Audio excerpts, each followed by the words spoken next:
نشریه کمسمولسکای پراودا برخی تفصیلات نو را درباره زاده تاجیکستان بهردین عظیموف و همسر اون نیلوفر نشر کرده است.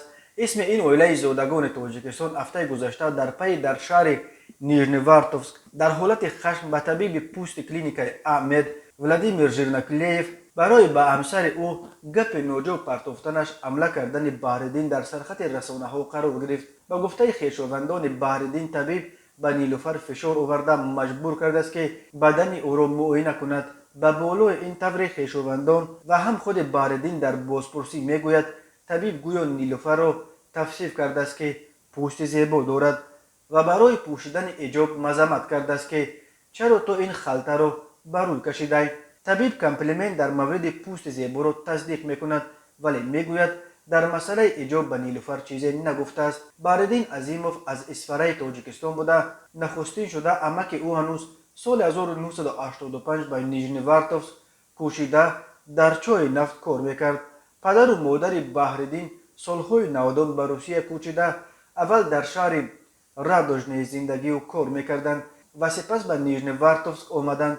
بهردین 8 سال پیش در رادوژنی شهروندی روسیه را به دست آورد و بعد ختم دانشگاه صنعتی تیومن در یک چاه نفت شرکت روسنفت به حیث چاوکن کار میکرد. نیلوفر نیز شهروند روسیه بوده در همین جا کالج را ختم کرده است. نیلوفر و بهردین 7 سال قبل ازدواج کردند. بهردین 29 و همسرش 30 سال دارند.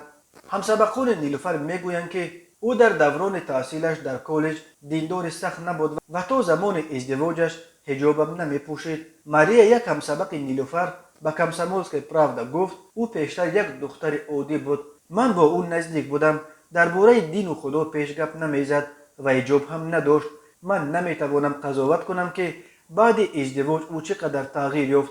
ظاهرا یک اویله عادی به نظر میرسند. من با شوهر او نیز صحبت میکردم. یگان اگریسه در او دیده نمیشد. خویشاوندان بهردین مطمئنند که او مثل جوانمرد رفتار کرد و دیگر خیلی رفتار کردن هم نمیتوانست. عزت پسر عمک بهردین به کمسمولسکای پراودا گفت فکر میکنید این درست است وقتی دکتر میگوید که پوست بدن همسر شما زیباست؟ این کامپلیمنت است و به زن شوهردار کامپلیمنت گفتن ممکن نیست. بالای این طبیب به نیلوفر گفته است تو چرا حجاب میپوشی؟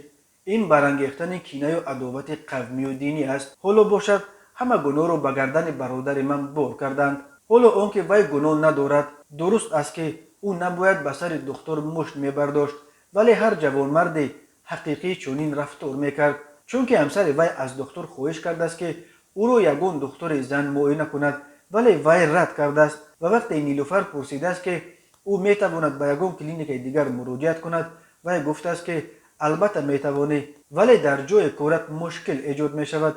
یعنی طبیب به وی فشار آورده است و نیلوفر مجبور شده است که بدنش را به او نشان دهد. این یک کار جدی است. تا کنون بدن او را به غیر شوهرش کسی ندیده بود. از این علم نیلوفر آمده است و او گریه کرده است. الیاس برادر دیگر بهردین نیز مطمئن است که او درست رفتار کرد. میدانید من هم اگر به جای او میبودم چنین رفتار میکردم.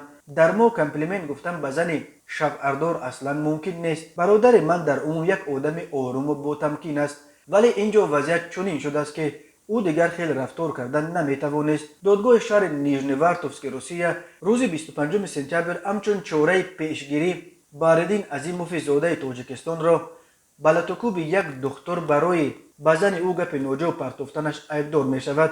به حبس خانگی گرفته، از حق به اجازت مفتش ترک کردن محل زیست، تماس گرفتن با شاهدان و استفاده از وسایل علاقه و اینترنت محروم کرد. به ضد او بر اساس قسم یکم ماده 213 کودکس جنایتی روسیه با اتهام اوباشی با استفاده از زورآوری پرونده گشودند و تفتیش آن تحت نظارت رئیس کمیته تفتیشات روسیه الکساندر باستریکین قرار دارد. به بهردین بر اساس این بند قانون از جریمه به مبلغ دست کم 300,000 روبل تا حکم زندان تهدید میکند.